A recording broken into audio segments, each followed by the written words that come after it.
আলহামদুলিল্লাহ, সালাতু ওয়াসসালামু আলা রাসূলিল্লাহ। 7 বছরের মেয়েকে প্রাইভেট হুজুরকে দিয়ে টিউশনি করানোর সম্পর্কে প্রশ্ন করেছেন। আজকাল তো এটা বলা লাগে না,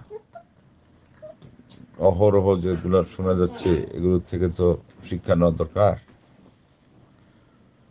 যে ঘটনা ঘটতেছে, দুর্ঘটনাগুলোর কারণে শেষে বারবারও আক্ষেপ করা লাগে, বলা লাগে যে যতটুকু ছিল তাই ভালো ছিল, সব অস্তিত্ব হারায় এরপরে কতজন পস্তাচ্ছে। বয়সেরও তারতম্য বুঝে না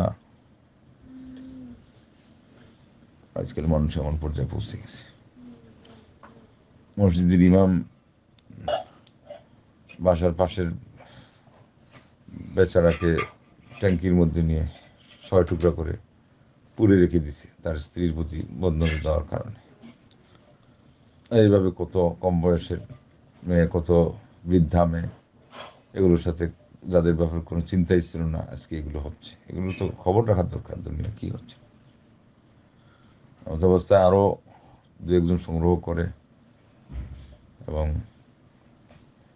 যিনি শিক্ষকতা করবে তারও বয়স দেখবেন, ওই বয়স, যে ঘটনা শুনলেন এটা বয়স ছিল 52 বছর। 52 বছরে গেলে তো বার্ধক্য ধরা যায়।